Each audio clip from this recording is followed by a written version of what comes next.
In our lead story today, we turn to a nation that's usually regarded around the world as the very picture of stability. A global superpower that's gone 160 years since its last civil war and is currently performing a peaceful transfer of power despite extreme domestic polarization. This nation, of course, would be the United States, where, despite the all-too-common occurrence of mass casualty attacks for a variety of reasons, tangible threats to nationwide stability are very few and far between.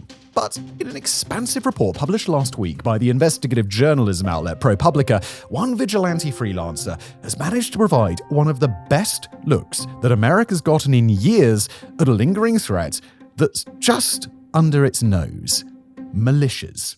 Independent, self-run militias, they're not a new phenomenon in the United States. In fact, they trace their long history and claim justification for their existence using the North Star of America's own Constitution. Its Second Amendment, of an original 10 when the nation was first founded, indicates that, quoting here, a well-regulated militia, being necessary to the security of a free state, the right of the people to keep and bear arms, shall not be infringed. Now, back then, civilian militias were seen as a reliable way of keeping the new American government from descending into authoritarianism or tyranny, and it was a logical next step for the many Americans who had won their independence by way of the long insurgency that was the American Revolution.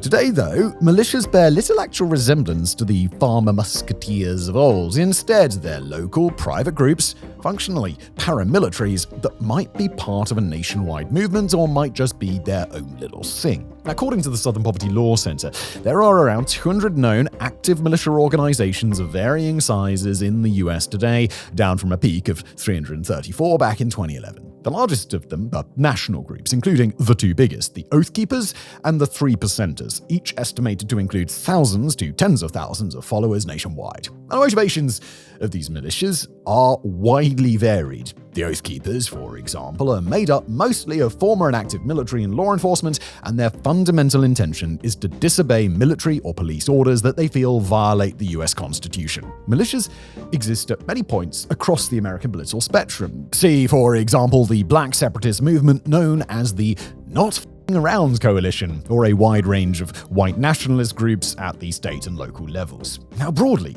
militias don't tend to carry out violent attacks at a particularly high frequency, but they do draw major inspiration from violent incidents that involve people fighting for causes similar to their own, like the standoffs of the 1990s at Waco and Ruby Ridge. American militias went through a renaissance in the 2010s, first helped along by a broad animosity towards then-President Barack Obama and inspiring acts like a large-scale anti-government standoff in Nevada in 2014. Then, they showed up in force for events like COVID lockdown protests and countermeasures against racial justice rallies, as well as the events of January 6, 2021 at the US Capitol building. But over the last few years, America's militias have largely gone dark, dealing with more frequent investigations and arrests, and getting better at concealing their physical and digital presence in response. As a result, the inner workings of these groups, as they are today, have been largely a mystery, even as fears rise across the US that they may become a source of ongoing domestic extremism and even perpetrate terror attacks. Now, those fears have been especially potent across the more liberal half of America's electoral politics, but much of the mainstream American conservative movement has taken notice too, out of concern that these militias, often though not always extremely conservatives themselves, could co-opt, manipulate, or undermine American conservatism more broadly. And all of that speculation in the last few years has been without any real window into what's actually going on inside these groups. Until now. So, before we launch into the story, we've got to talk sources and methods for a moment because they're kind of wild. According to ProPublica's own telling, this recent treasure trove of information comes by way of one man, a wilderness survival trainer named John Williams, who made it his mission over the last 2 years to infiltrate and rise through the ranks of right-wing militias undercover. His primary targets were the Oath Keepers and the 3 Percenters, and he was so successful in his work that he ultimately became the top commander of one of the groups for the entire US state of Utah. America's FBI didn't know he was doing it, nor did local or state police, nor did his friends, nor did his family. All the while, the documents and recordings he collected were passed directly to ProPublica for a story that finally dropped on the 4th of January. From tens of thousands of files to, quote, dozens of hours of conversations he secretly recorded and years of private militia chat logs and videos, Williams was able to provide extensive documentation for the piece, ultimately authored by Joshua Kaplan. The ProPublica story is absolutely worth a read in full, and I'd recommend doing that after this episode, but these are the major findings. In his years undercover, Williams collected substantial evidence to indicate that although these militias went dark after the investigations following January 6th, they certainly did not disappear. After first making contact with the 3%ers when a local leader hired him to do some survival and escape training, Williams kept up associations until after the January 6th riots, after which time he stepped up his involvement considerably. What he found, while building and maintaining his cover as a brash, often condescending survivalist, was a militia in the 3%ers that was actively focused on going underground. As 3%er Utah leader Aaron Rollins put it in a text, quote, "It's time to learn and become as untraceable as possible." As he taught, he wouldn't just learn about the group's infrastructure, he'd become a part of it, quickly becoming the group's top, quote, intel officer in Utah, responsible for a range of tasks including hunting down double agents like himself. He catalogued the identities and motivations of leaders like himself, including an Air Force Master Sergeant, a reservist who recruited Air Force troops to the movement, and a retired detective who introduced himself to Williams as the, quote, sitting current national director of the Oath Keepers, who the prior leader and founder Stuart Rhodes had tasked with saving the organization from destruction. Also among the more surprising members were an OBGYN that led a subsidiary to the United Health Group insurance company, a city prosecutor, and more. Now, from his place as a trusted member of the 3%ers, Williams would coordinate direct collaboration efforts between the 3%ers and the Oath Keepers on intelligence and reconnaissance matters. He attended arms training exercises where militia members learned to carry out ambushes using semi-automatic weapons and improvised explosives. He witnessed direct collaboration between Oath Keepers and higher-ranking members of local law enforcement and learned about the Oath Keepers' ambitions to grow into a parallel political and paramilitary organization in the coming years. He learned about the drive to market the militias as, quoting one member, the McDonald's of patriot organizations, and listened in on discussions detailing their network of state and local influence, including the Utah State Attorney General. He developed an intimate knowledge about how the group engaged in rallies and counter-protests, himself serving as a so-called grey man charged with blending in and calling for armed backup if it seemed like a fight was about to break out. He gained access to lists of local journalists that the groups deemed problematic because of what and how they reported, including full dossiers and home addresses for many of the journalists who were targeted. He also witnessed both left-wing and right-wing extremists spying on each other in what was often an intricate dance done at the local level with no official involvement from law enforcement. In one instance, he was told of a treasure trove of contact information for 40,000 former Oath Keepers that the group intended to use to bring many of those former members back into the fold. Eventually, he became the leader of the 3%ers in Utah, using his access to expose militia connections with high-ranking law enforcement officials in several states. All the while, we know now, with the benefit of additional data, that the 3%ers were recruiting up to 50 new applicants a day across America. Quoting from the author of the ProPublica piece here, in private chats I reviewed, leaders were debating if they should commit acts of terrorism. At the Texas border, members were rounding up immigrants in armed patrols, but Williams didn't know all that yet. End quote. Instead, what Williams witnessed was a group rapidly adapting to survive in a changing environment, building a deep and highly localized influence network, and working basically autonomously in the state of Utah. In a process, it's strongly implied that other chapters in other states were probably engaged in as well. Wrote the report's author, quoting again, Williams penetrated a new generation of paramilitary leaders which included doctors, career cops, and government attorneys. Sometimes they were frightening, sometimes bumbling, always heavily armed. It was a world where a man would propose assassinating politicians only to spark a debate about logistics. The quote ends. In short, Williams observed not just a few gatherings of jittery, strung-out conspiracy theorists, but a business-like, highly organized operation with concrete goals and a growing ability to see those goals realized. Williams would ultimately flee the area and go undercover in 2023 due to growing concerns that he might be exposed and killed. According to the ProPublica piece, he expects that members of the militias he infiltrated or others will attempt to kill him.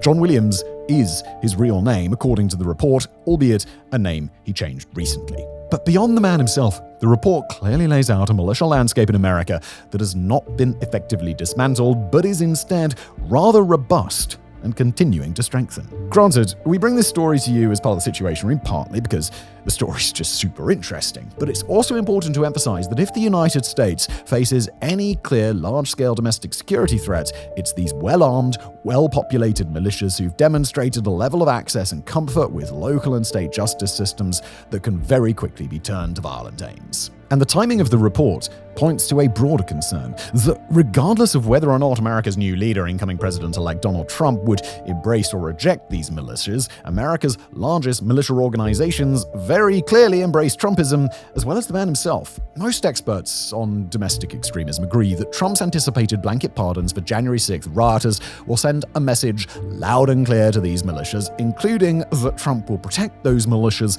that fall ideologically in support of his political movement. What the real-world effects of that message will be, that's a question that's harder to answer. Perhaps the feeling of carte blanche approval for their acts will embolden militias, causing them to plan and carry out attacks with far greater impunity. Or, on the other hand, it's entirely possible that the prospect of a safe, friendly Trump administration will lead these militias to take a step back, perceiving that the threats they organized to oppose have now been diminished or will otherwise be taken care of through official channels. Perhaps they may even collaborate with the federal government, something that far-right militias near the US-Mexico border are on record hoping to be a part of, assisting with Trump's anticipated efforts toward mass deportation. The Trump transition team has, at the time of writing, denied any plan or intent to rely on outside groups to carry out deportations. We should emphasize here, as we conclude, that we certainly hope that concerns around these militia groups will end up being overblown. Look back in 5 years or 10, and it's conceivable that their movement will be remembered as having been benign, perhaps uncomfortably well connected, perhaps very well armed, but ultimately not a relevant player in what will be America's next chapter. But according to the groups themselves, their ambitions go far beyond just sitting on the sidelines, and there are no guarantees that the sidelines are where they will stay. Next up, we turn to the war-torn Gaza Strip, where amidst headlines centering on elusive ceasefire deals, rapid Hamas recruitment, and the discovery of deceased Israeli hostages, one particularly important headline has flown under the radar. Perhaps the reason for that is because it doesn't have to do with the state of the Israel-Hamas war as it exists today, but with what comes after.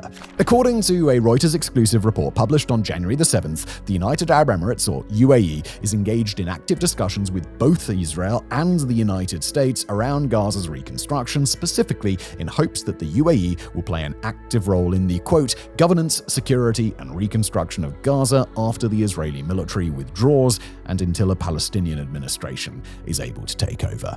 Reuters cites a dozen unnamed diplomats and other Western officials as sources, confirming the contents of the report in a clear indicator that these quiet discussions appear to be underway as we speak. In those negotiations, the UAE's objective does not seem to be gaining unilateral control of the Gaza Strip, but it appears to be oriented towards something that isn't too far off. In the UAE's vision for Gaza's future, the Emirates would collaborate with Israel, of course, and Israel's prime international backer, the United States, in governing the territory until such time as a reformed version of the Palestinian Authority, which currently oversees the West Bank, would be ready to assume control. Now, on a surface level, all of that may logically seem like a set of good, well-reasoned ideas to deal with Gazan reconstruction. After all, Hamas certainly won't be the organization to whom Israel passes control of the territory, and of course, Israel and the US will be involved in whatever happens in the Gaza Strip. But the likely deeper meaning of the Emirates' proposal becomes clear when we take into account both the things it leaves out and the current state of affairs on the ground. First, the things that the plan would leave out, specifically involvement from other Arab world nations like Jordan, Egypt, Saudi Arabia, and others, each of which has a close working relationship with the US and at least an informal relationship with Israel. Then there are uncomfortable realities inherent to Israel's current plan for post-war Gaza, which is to say, there is no plan. There are quite a few unofficial plans in circulation calling for everything from direct military occupation to Jewish-Israeli settlement to the formation of a new administration that would involve vetted, non-Hamas civil leaders and more.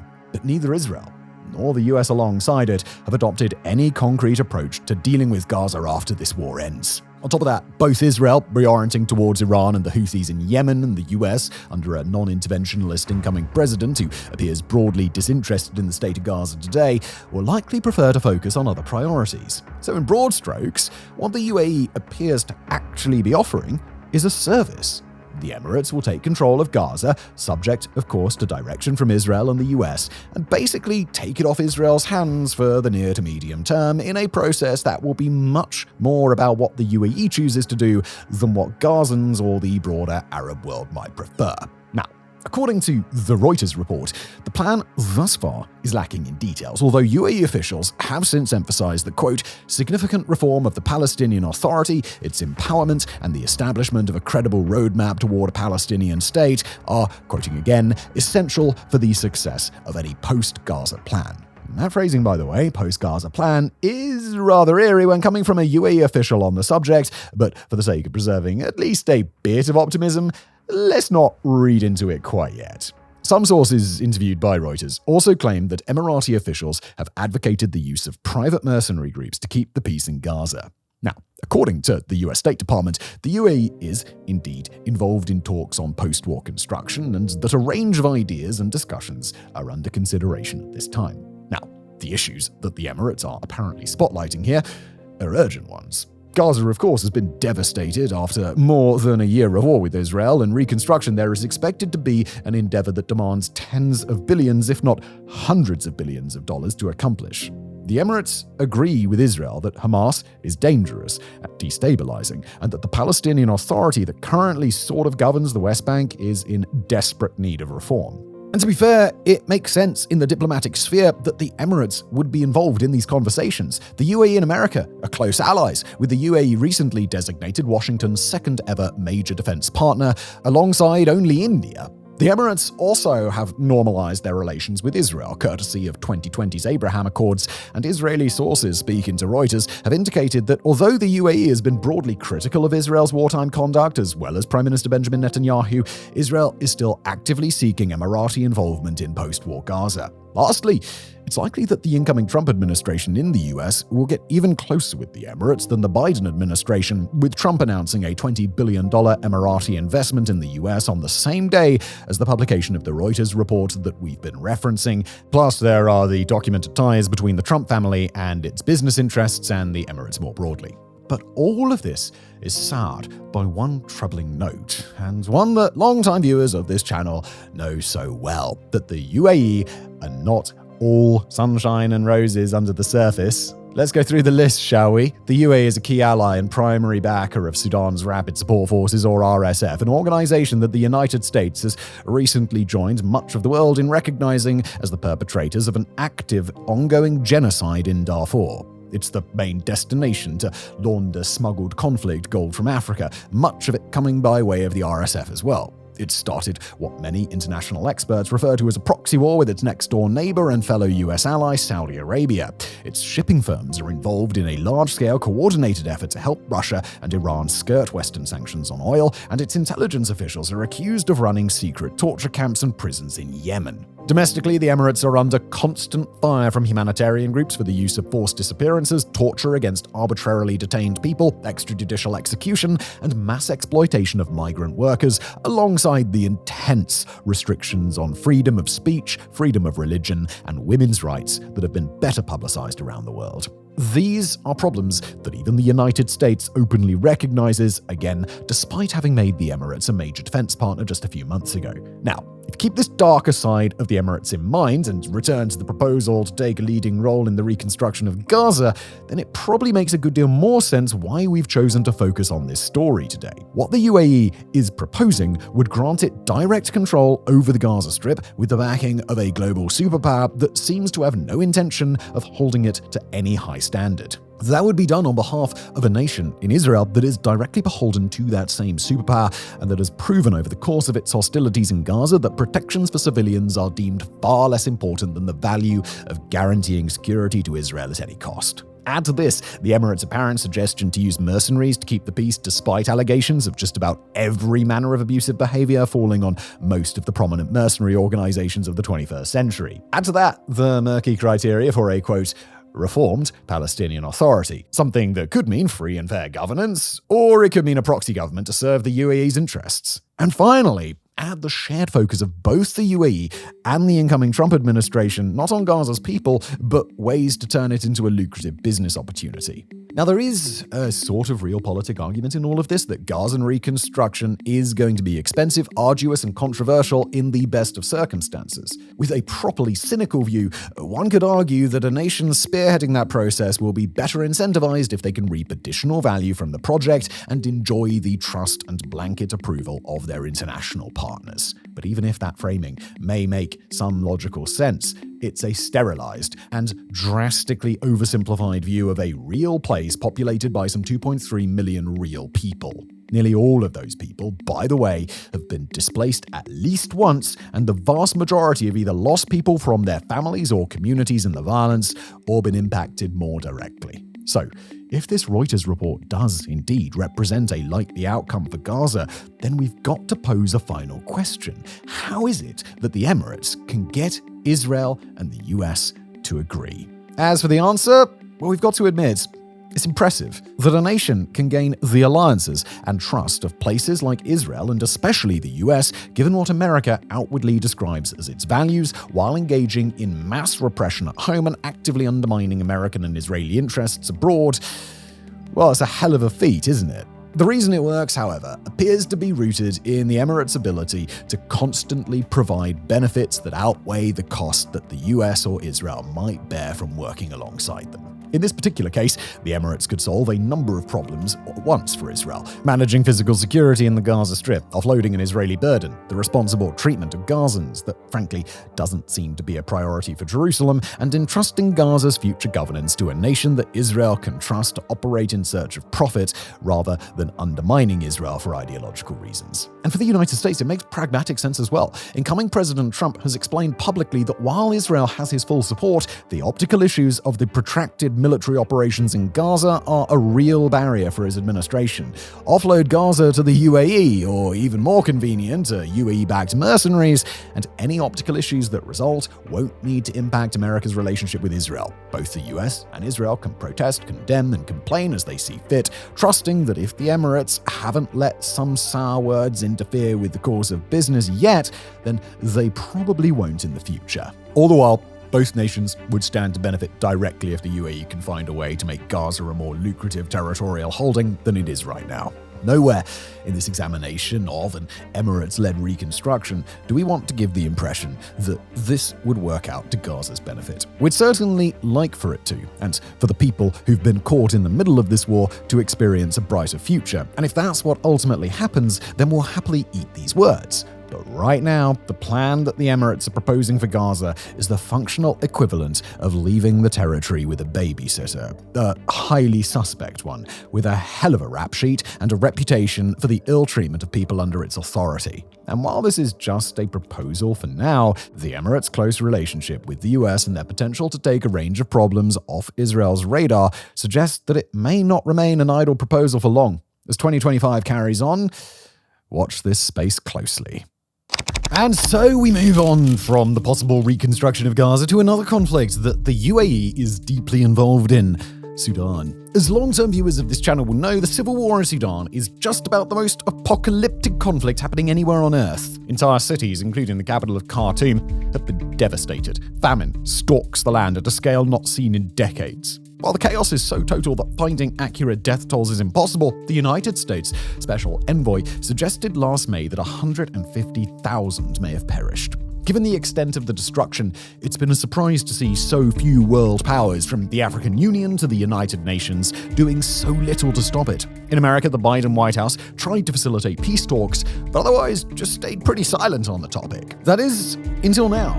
Back on January 7th, Secretary of State Antony Blinken took the drastic step of accusing one of the warring parties, the paramilitary Rapid Support Forces, of committing genocide. What followed was a slate of sanctions against the group and its leader, the general known as Hemeti. To be clear, these weren't the first sanctions levied by the United States against Sudan's combatants. Both of Hemeti's brothers have previously been targeted alongside high-ranking members of the RSF's opponents, the Sudanese Armed Forces. But this new regime does represent the most wide-sweeping sanctions yet. Alongside a US travel ban for Hemeti and his relatives, Washington is also cracking down on 7 UAE-based companies that have helped the RSF sell gold and source weapons. Now, we'll come on to the impact of these sanctions in just a second. For now, though, we want to quickly outline the accusations against the RSF that led to the charge of genocide. The first thing to note is that Hemeti's forces are not unique in being accused of war crimes. The Sudanese armed forces routinely bomb densely populated areas with no thought to civilian casualties. And ethnic militias in Darfur, including some from the Masalit group, have a track record of killing civilians from different backgrounds. The second thing to note, though, is that the RSF takes these atrocities to a whole other level. Mere days after the war erupted on April 15, 2023, Hemeti's men unleashed a wave of attacks across Darfur that seemed to target the dark-skinned Masalit. The worst of these likely took place in El Janina. After conquering the city, the RSF set about murdering all non-Arab residents. Here's how a Human Rights Watch report described the carnage. The violence culminated in a large-scale massacre on June 15th, when the RSF and its allies opened fire on a kilometers-long convoy of civilians desperately trying to flee, escorted by Masalit fighters. The RSF and militias pursued, rounded up, and shot men, women, and children who ran through the streets or tried to swim across the fast-flowing Kaja River. Many drowned. Older people and injured people were not spared. End quote. The exact number killed in El Janina is unknown. A UN investigation put the number at 15,000. The New York Times writes that, quoting here, the Sudanese Red Crescent said it counted 2,000 bodies in a single day and then stopped counting. This was just one city. Elsewhere in Darfur, RSF fighters are known to have conducted similar massacres. Alongside the Masalit, they've also targeted other groups of non-Arabic speakers. Now, for anyone who knows anything about Hemeti, such accusations are not surprising. The general rose to prominence, heading the Janjaweed militias that conducted the previous Darfur genocide 2 decades ago. The Africa Report also notes that, as commander of the RSF since 2013, he led the deadly crackdown on pro-democracy protesters in 2019. In short, Hemeti is a man so bloodthirsty, he'd almost make Yevgeny Prigozhin look like an amateur. Yet, for the last 21 months of fighting, he's been protected by a powerful backer, the United Arab Emirates. Now, although the UAE denies it, multiple investigations by everyone from the UN to the New York Times have uncovered overwhelming evidence that Emirati cargo planes are delivering weapons to Chad, which are then funneled across the border to the RSF. Beyond that, the Sudan War Monitor explains the other ways Abu Dhabi helps Hemeti, quoting here, equally important, the UAE sheltered RSF leaders, conducted logistical and procurement operations, and supplied media teams, and gave the RSF hope that it could eventually win international support and legitimacy. It also evacuated and provided medical treatment to wounded RSF fighters. And then there's the financial side. Since seizing control of Sudan's gold mines, the RSF has used the UAE as a bazaar in which to covertly sell its gold supplies for cash to buy weapons. The new sanctions regime targets 7 Emirates-based companies in a bid to stop the flow of money. Perhaps more importantly, though, it potentially puts pressure on Abu Dhabi to cut its Sudanese renegade loose. Depending on who you talk to, the UAE's support for the RSF is either repaying Hemeti for sending troops to bolster the Emirates in its war in Yemen, a clever ploy by Abu Dhabi to gain a foothold on Sudan's Red Sea coast, or part of UAE's backing of anti-Islamist organizations in multiple nations. This last one is clearly what the RSF want the world to believe. According to the journalists at Sudan War Monitor, quoting here, with the help of UAE media companies, the RSF rebranded itself as pro-democracy, anti-Islamist reformers. With this genocide designation, it'll be harder for the world to ignore the horrendous crimes the group has been accused of. On the other hand, Blinken's announcement raises a lot of questions both about timing and about what concrete effect it might have. The timing is controversial for reasons that are hopefully pretty obvious. Joe Biden's going to step down as president on January the 20th, and his administration is going to go with him. For some observers, this means the sanctions are effectively useless. Writing on X, Africa expert Cameron Hudson declared that, quote, the only thing the genocide determination implies is a guilty conscience on the part of the administration. They sat on this designation for months when it could have done some good. Now it will be up to Trump to determine if it means much. The idea that the administration dithered is a familiar theme in such criticisms. After all, the Human Rights Watch report accusing the RSF of genocide was published in May of 2024. Sudanese journalists published genocide warnings in Western outlets as early as autumn of 2023. Even more damningly, the cozy relationship between the RSF and the UAE has been known about for roughly the same amount of time. Yet the Biden administration pursued a policy of ever closer relations with Abu Dhabi, even designating the country a major defense partner in September, only the second such country after India to be honored this way. All of which raises another thorny question. Why, if the world has known about the genocide in Sudan for well over a year, did the Biden administration do nothing? One potential answer is that the US wanted to keep Hemedti sweet for planning peace talks that it was sponsoring, talks that ultimately collapsed over summer when neither side showed up. Another theory, briefed to the New York Times by anonymous officials, claims the White House was worried that declaring genocide in Sudan would increase pressure to also declare one in Gaza. Yet another possibility is that Biden wanted to avoid angering the UAE, which hosts an American airbase and US ships in its deepwater port. Regardless, the general consensus seems to be that the designation has come far later than it should have. So, the question that naturally follows is, will it make any difference? There are some tentative signs that the incoming administration of Donald Trump may maintain sanctions against the RSF. It was a bill sponsored by House Republicans, after all, that first accused Hemedti's forces of genocide in November. On the other hand, it's likely that President Trump will prize good relations with the UAE even more highly than Biden did. And while it should theoretically be possible to both preserve those relations and convince the UAE to cut Hemedti loose, it's not at all certain that the new administration will care enough. In fact, for all the symbolic power that comes with recognizing the RSF's crimes as genocide, there may not be much in the way of practical impact. As The Economist grimly notes, 20 years ago, the American genocide designation galvanized an international campaign to save Darfur. There seems little prospect of a similar effort today. Thank you for watching.